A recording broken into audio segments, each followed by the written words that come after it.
seja muito bem-vindo à nossa aula de língua portuguesa. Meu nome é Élica Gonçalves e estarei tratando hoje com vocês sobre o conto clássico.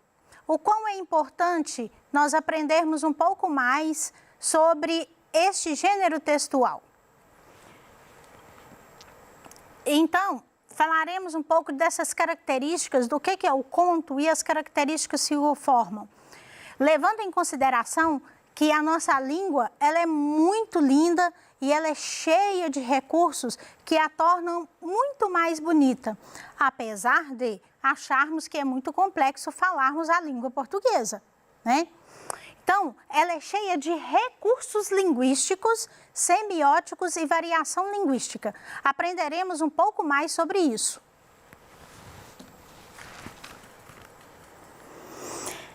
Vou tratar com você um ponto importante que contribui para a construção de um texto, que são as variações linguísticas, os recursos linguísticos e semióticos. Esses pontos são chamados dessas palavras que eu disse para vocês, que são os recursos linguísticos. Vamos falar um pouco mais sobre ele. São utilizados em propagandas, em jornais, em revistas e são imprescindíveis para o nosso gênero textual, conto, e todas as performances de gêneros ligados à literatura. Então, o que são recursos linguísticos? Você sabe? Você já procurou saber? São formas chamadas de figuras de linguagem. São utilizadas para expressar as emoções e, como em caso de literatura, que é o mais usual desses recursos linguísticos. Eles valorizam o texto e a linguagem que é trazida pelo escritor literário, que tornam as expressões mais firmes, mais enfáticas e são imprescindíveis. Citarei 3 exemplos para você. O eufemismo, por exemplo, ele é utilizado para substituir sutilmente uma expressão para evitar palavras que possam ser desagradáveis, soar desagradável, né?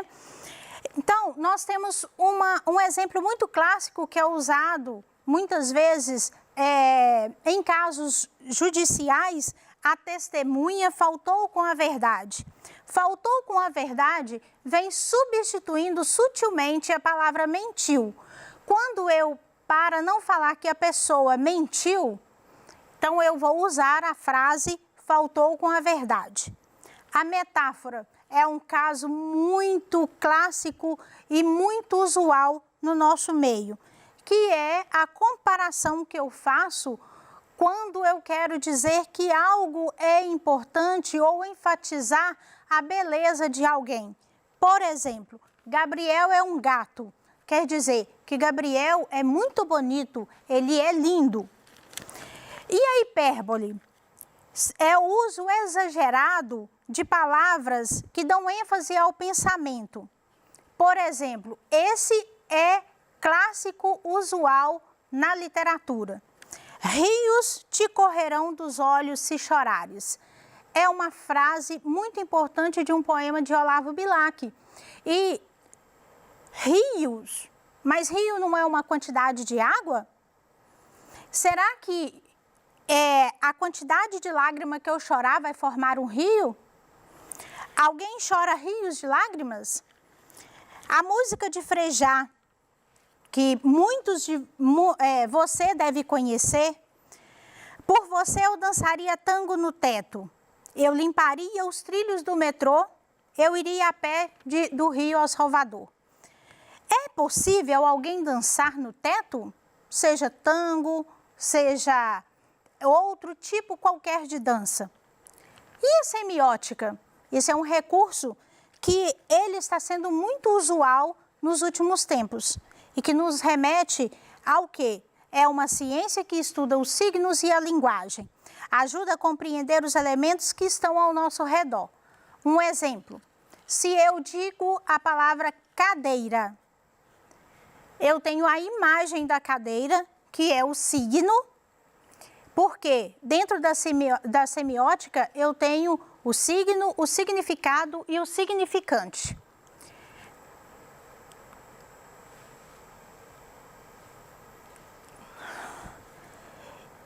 falo a palavra cadeira, é o significante expressado através da palavra.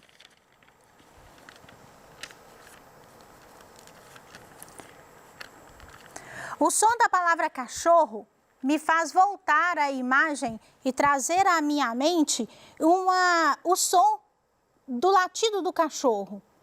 Então, esse é um recurso semiótico utilizado quando eu falo a palavra cachorro e eu me volto a pensar naquela imagem daquele cachorro, seja um cachorro feroz ou seja um cachorro doméstico. E o que dizer da variação linguística?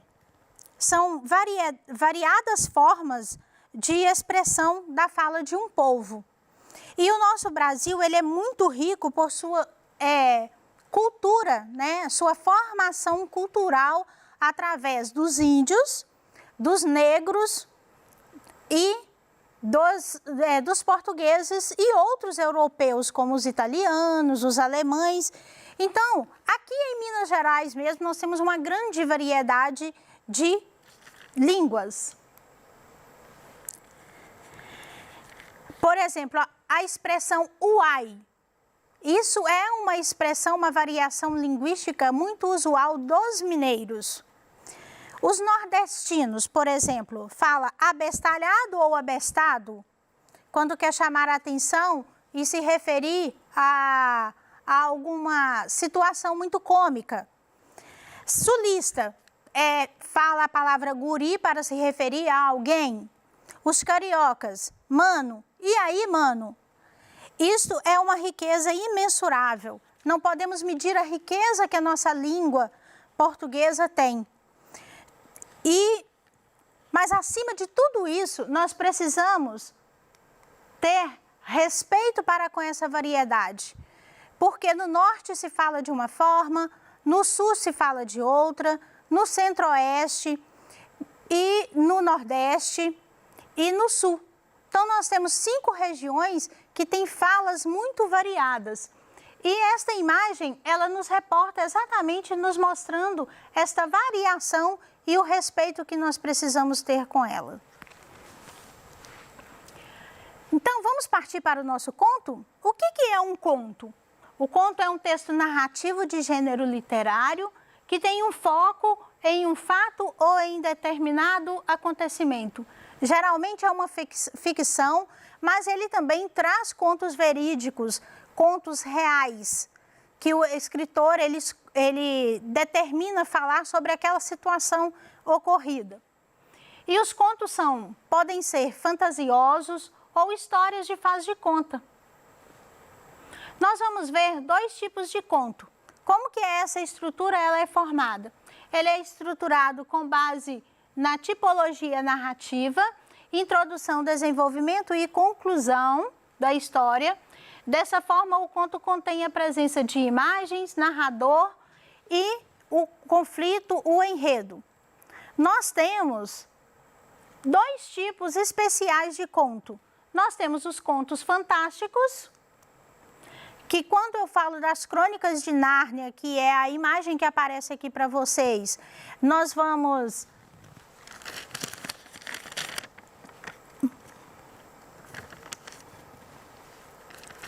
falado sobre, né?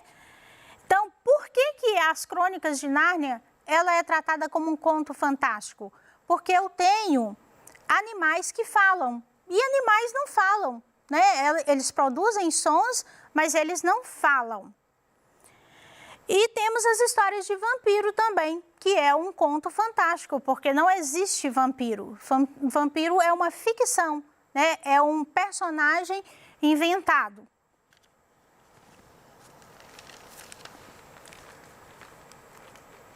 No conto de fadas, quem aqui nunca ouviu falar de conto de fada?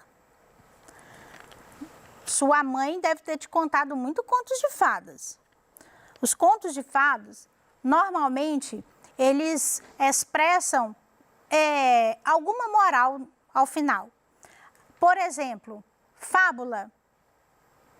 A fábula também é uma história que traz uma moral ao final. E eu tenho um exemplo e um desafio a te fazer, aluno.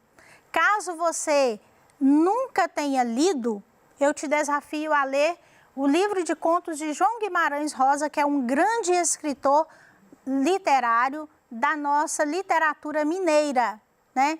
É um livro chamado Sagarana. Então, eu te desafio a lê-lo, porque você estará valorizando as expressões usuais mineirais que nós utilizamos no nosso dia a dia.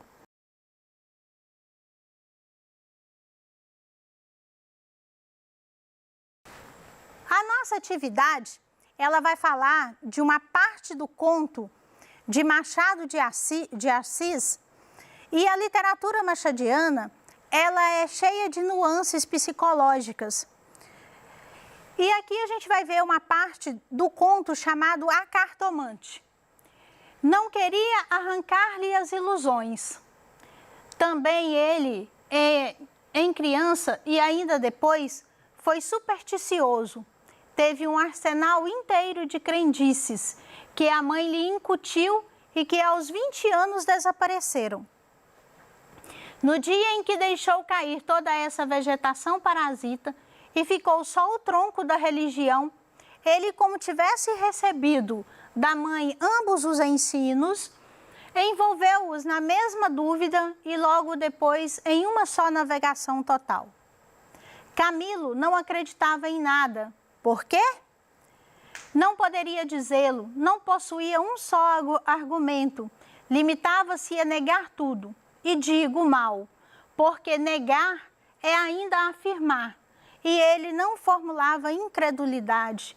Diante do mistério, contentou-se em levantar os ombros e foi andando. Essa parte do conto de Machado de Assis, ele é narrado, porque o conto, ele tem um ponto principal que é o narrador. Ele é narrado na terceira pessoa. Quando fala, não queria arrancar-lhe os olhos, então ele está dizendo que uma outra pessoa, não aquela pessoa, mas ele está narrando um fato. Para a gente analisar esse conto, eu trouxe para você 3 questões relacionadas a esse fragmento. Segundo o trecho acima, Camilo. Quem era o Camilo? Era um dos personagens envolvidos no conto. E, fazendo um parêntese, aluno, esse conto de Machado de Assis, ele é muito importante, porque ele vai trazer variedades em que vai te instigar à busca de compreensão da nossa língua portuguesa. Segundo o trecho acima, Camilo, letra A. Ainda criança preferiu não acreditar em nada. Letra B. Desde criança desprezava superstições. Letra C. Diante do desconhecido preferiu ficar indiferente. Letra D. Era crédulo, apesar de negar qualquer fé. Letra E, negava qualquer envolvimento com religião. Então, aqui a gente precisa entender o que o trecho vem dizendo para nós. Então, aqui fala, Camilo não acreditava em nada. Então, quando eu pergunto aqui, qual seria a letra que vai me dar essa resposta de forma correta? É a letra C. Diante do desconhecido, preferiu ficar indiferente. Por quê? Porque o conto, essa parte do conto, ele vem trazendo coisas que, aos olhos do personagem Camilo, era desconhecido. No dia em que deixou cair toda essa vegetação parasita, a expressão destacada refere-se a letra A, crendices, letra B, ensinos, letra C, ilusões, letra D, mistério, letra E, religião. Então, no dia em que o Camilo deixou cair toda a vegetação parasita, tudo aquilo que expressava para ele de ruim, então, o que vem se destacando aqui nessa expressão? Que eram crendices. Então, quer dizer, vegetação parasita quer se referir as crenças, aquilo que ele acreditava que era importante, mas que ele negou. A atividade 3, que a mãe lhe incutiu e que aos 20 anos desapareceram, de acordo com o texto, a palavra destacada significa, letra A, insinuar, letra B, informar, letra C, indicar, letra D, introduzir, letra E, inovar. Incutiu. O que quer dizer essa expressão?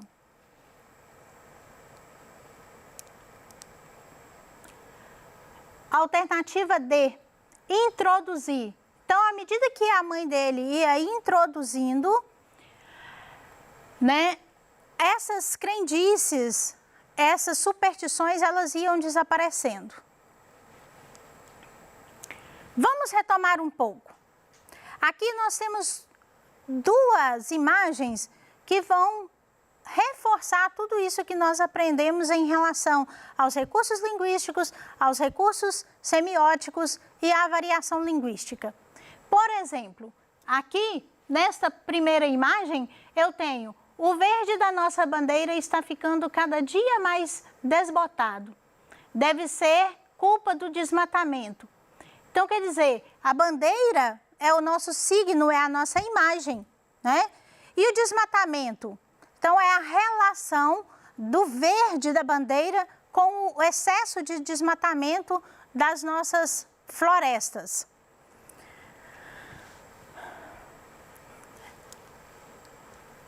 Outra imagem são expressões, né, que foi falado anteriormente para você, o abestalhado, o oxente, o ai, mano e guri. São expressões da variedade linguística que nós temos no Brasil. Querido aluno, querida aluna, hoje eu vim aqui só para te ver. Sou covarde, sou insensata por não ser melhor, mas saiba que o amor está em mim. Esta flor que vem simbolizando a importância que você tem para a educação. Sou grata por você, aluno, por você, aluna. Se liga na educação, pois ela faz a diferença.